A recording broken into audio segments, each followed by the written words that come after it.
Asalaamaaleykum wa rahmatullah mes camarades membres du bureau exécutif national du service authentique maa ngi leen di nuyu ku ci nekk ci turam ak santam di leen ziar di jiital ci nuyoo bi suñu EG national Abdou Fati di ci teg sama naataango Papis Camara di leen di ñaan sama vocal bi yàlla na fekk ci jàmm di ñaan également man ak yéen ak suñuy njaboot ak suñu ay militants ak le corps de contrôle ak jàngalekat yi ak tous les sénégalais yàlla na atum 2021 bi nekk atum naataange pour ñun atum jàmm atum wér atum prospérité yàlla na ko yàlla def yàlla nañu yàlla boole ci ñuy nettali mbas mi ci barke Seydina Muhammad sallallahu alayhi wa sallam yàlla na yàlla jëlee Covid 19 bi ci àdduna bi yëpp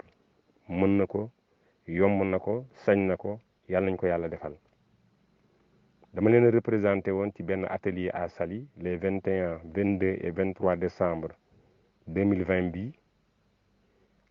atelier boobu ki ko convoqué woon moo nekkoon UNESCO ci benn thématique bu mu tuddee éducation sexuelle et reproductive. je pense que képp kuy nit te am xel boo dégloo même la thématique éducation sexuelle et reproductive dina am lu muy def ci yow. ñun ñu amoon habitude au niveau du Sénégal di ko tuddee santé de la reproduction dinaa ci dellu si léegi lu tax appellation bi ñu dem sax ba créer beneen concept bu bees bu ñu tuddee question socialement vive mu mel ni ci biir question socialement vive yooyu dañ cee dëxëñ éducation à la santé sexuelle et reproductive. UNESCO nag bi nga ko bëggee dugal Sénégal dafa jaar ci PARC mooy programme d'appui au renouveau des curricula ñu convoqué ñu ñëw pour valider leen nee nañu benn module boo xam dinaa dellu si waat ci validation bi boo xam ni bind nañ ko bi ñu koy bind dañoo convoqué ce qu'ils appellent les principes directeurs internationaux yi nga xam ni moom na leen UNESCO jox ak ay items yoo xam ni également c'est des systèmes stabilisés au niveau international léegi da ngay teg principe yi nga xam ni UNESCO jox na la ko ak items yi indi sa programme nga xool items yii nga xam ne jox nañ la ko te ñu ngi ko tiré ci principe yii est-ce que mi ngi ci sa programme du CI à la terminale ak ci programme jàngalekat yi su ci nekkee wax ñeen ñu ci fan la nekk ci curriculum bi n'est-ce pas wala ci guide yi ci fan la nekk su ci nekkul wax leen ñu naka ngeen koy dugale ci biir compétence de base yi loolu moo indi nit ñi ñu élaborer benn module boo xam ni dañu ne woon dañ ko doon valider mais dinaa dégluwaat léegi dellusiwaat ci kanam tuuti ci validation bi ba xam am na wala amul mais dinaa insister un peu ci lu am solo mooy ñi nga xam ni teewoon nañ ci biir atelier boobu ci biir atelier bi mel na ni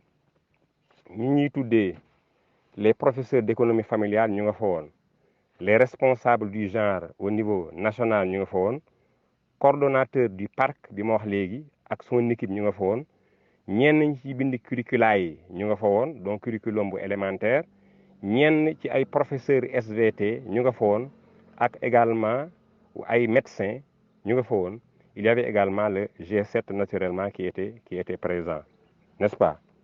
damay wax ni tubaab bu amee téeméeri jikko yu bon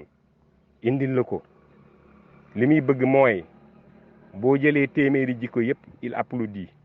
mais boo ci jëlee benn sax bëgg na parce que moom son action il l'inscrit dans le long terme loolu je pense que lu am solo la loo xam ni su ma daggee damay dagg pour bañ téléchargement bi dinaa ci dellusiwaat te bu may dellusiwaat damay jël appui ci concept boo xam ni ci la ñuy piéger muy la notion de genre merci. asalaamaaleykum wa rahmatullah mes camarades je reviens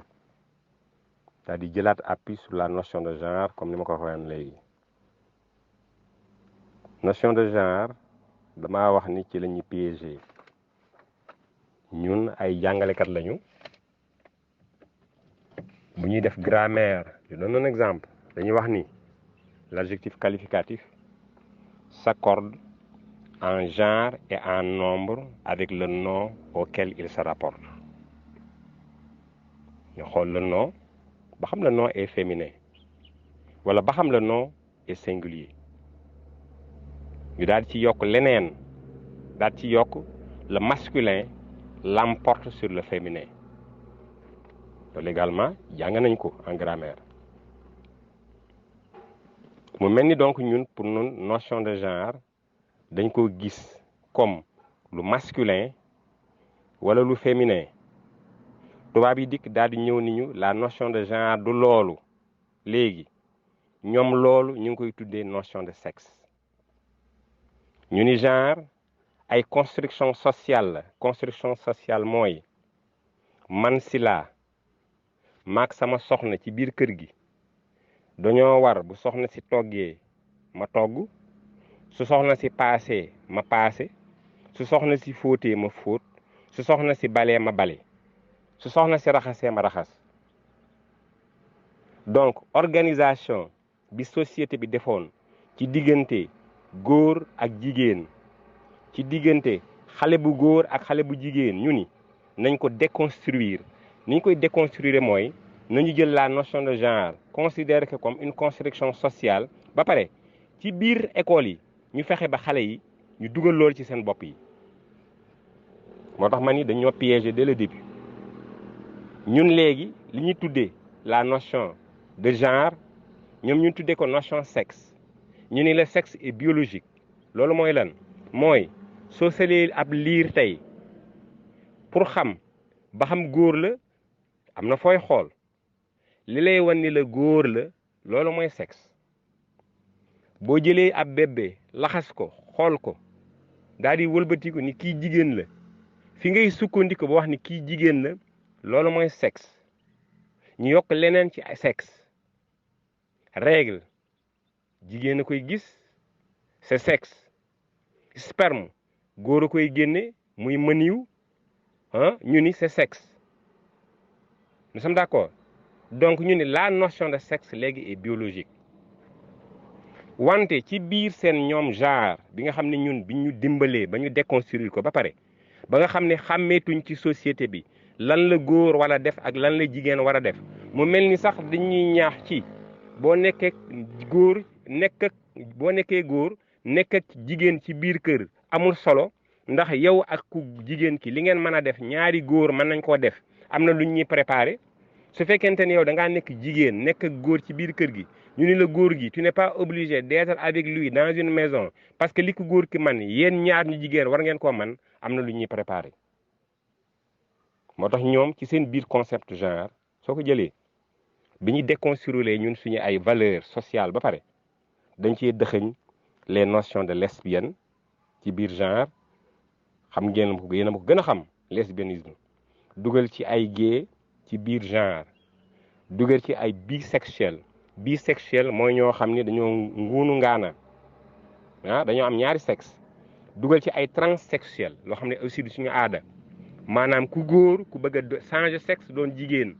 wala ku jigéen koo xam dafay changer sexe doon góor wala loo xam ni ba léegi c'est un terme qui est ambigu mooy li ñu tuddee terme intersexué mooy koo xam ni boo ko xoolee ci doxalinam mënoo xam ba xam kii góor la wala jigéen la dafa mel ni moom dafa nekk ci frontière góor ak jigéen ma daggaat daal di ñëw. Voilà, chers militants, membres du BEN, je reviens pour le dernier vocal. dama jàpp ni donc lu ñu tubaab bi gëmloo mooy chaque fois qu'on parle de construction sociale ça veut dire li société bi arrêté baaxul te dafay war a jóge te pour mu jóge fi il faut ñu jaar par école moom loo xam ne également dama ko bëgg préciser ko dès le début les concepts sont importants de chargés mais pour man li ëpp solo du concept bi li ëpp solo mooy li ñuy def ci biir concept bi maanaam concept dama ko jàppe comme un contenant dama ni li ëpp solo mooy les contenus que l'on met dans le contenant soo jëlee concept mën naa ko jàppe comme ab kaas comme ab bool comme ab verre waa kaas boobu wala bool boobu wala verre boobu su fekkee da nga ma cee sottil sàngara ci kaas bi ma ni la du ma naan sàngara bi nga def ci kaas bi nga jël sàngara si sotti ko ci kopp daal ni ma kopp laa la jox kopp nga ma jox wante li ëpp solo du kopp bi lépp solo mooy sàngara nga def ci biir kopp bi te man du ma naan sàngara loolu mooy lan ñun su fekkente ni bëgguñu éducation à la santé sexuelle et reproductive ñu nelaw sàggan ba tubaab bi jël éducation à la santé de la reproduction boobu nga xam ne ñun moom lañ doon jàngale ñu jël contenu yi nekk ci éducation à la santé sexuelle et reproductive sotti ko ci biir dama ni ñu ngi jàngale ba tey la ñu doon bañ mooy éducation à la santé sexuelle et reproductive moo tax à ce niveau nous devons faire très attention lu tax ma koy wax mooy ci biir équipe bi du ma leen ko présenter ci kaw dama leen a wax ni leen amoon na ay concepteurs yu guide pédagogique donc yu curriculum de l'éducation de base bu école primaire yi élémentaire yu ci nekkoon concepteurs yooyu ak inspecteurs yooyu dañu ni am na ay aspects yoo xam ni ay items yoo xam ni bailleurs yi proposé nañ ko items yooyu ñu ngi déjà ci biir programme curriculum bi léegi bailleurs yi ni leen wan leen ñu ko ñu wane fi mu nekk bailleurs yi ni leen léegi li nga xam ni nekku fi te am na solo pour ñun fexe leen ba mu dugg ci biir école yi à travers un module professeurs yi nga xamante ni ñu ngi collège ñu ngi également lycée teewoon nañu ñoom tamit ñu ni certains aspects mi ngi ci programme SVT mu science de la vie ak de la terre ak ñu ngi koy jàngale économie familiale et sociale ñoom dañu ni wan leen ñu ko ñu wane fi ñu ko bind ba pare ñu ni leen léegi nañ lañuy fexe leen ba nga xamante ni yeneen aspects yi nga xam ne am na solo pour bailleurs yi te nekku ci mu dugg ci biir programme bi loolu également ci module bi la jëm c'est la même chose également pour programme formation jàngalekat yi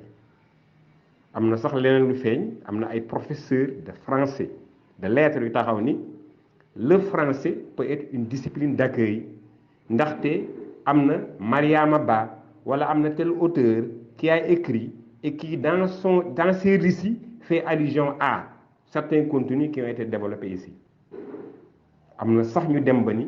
même éducation physique et sportive mën nañ ci sukkandiku pour jàngale éducation à la santé de la reproduction je pense que loolu également lu am solo la ci biir programme yi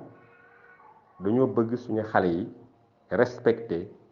ñi nga xam ne dañoo am ay orientation sexuelle mooy xale yi à partir du CI ñu gëmloo ni leen war leen stigmatiser nit ber nit beddi nit toroxal nit parce que homosexuel la wala parce que gay la wala parce que bisexuel la wala parce que transsexuel la ci biir ñu bëgg a gëmloo xale yi ni leen homosexuel bi bisexuel transsexuel gay ku mu neex am nga droit doon ko n'est-ce pas te ñi ko doon ak yéen ñi nga xam ne doonu leen ko vous avez les mêmes droits ci biir programme bi dañoo bëgg xale bi xam ni su ko neexee il peut disposer de son corps où il veut et quand il veut ça veut dire su ko neexee mën naa masturber wu dama ni aspect yi may évoquer yépp ak yeneen yi nga xam ne xajul ci vocal yépp n'est-ce pas suñu diine nangu ko suñu aada nangu ko G7 taxawaay bu mat sëkk la taxaw mooy dañoo woon ci validation nga xam ni ñun ay parents lañu yu responsable ay éducateurs lañu yu responsable ay syndicalistes lañu yu responsable ñu ni ñun duñu valider lii d'ailleurs sax suñu instance yi joxuñu ñu mandat pour ñu valider fi quoi que ce soit dañoo ñëwoon pour déglu si partager ak yéen li nga xam ni moom ngeen retenir nee ngeen bind ngeen module ñu ngi leen di xaar ci présentation module ba en attendant ñu ngi dem rendre compte suñu instance yi la décision revient aux instances de nos organisations mais am na loo xam ni mën naa koo wax montre yu baax yépp ñoo bokk heure li may bañ man en tant que parent di ko bañ en tant qu'éducateur di ko bañ en tant que syndicaliste moom ngeen di bañ yéen tamit li ngeen di bañ moom laay bañ li ngeen di bëgg moom laay bëgg dama am habitude di wax sama élèves maîtres yi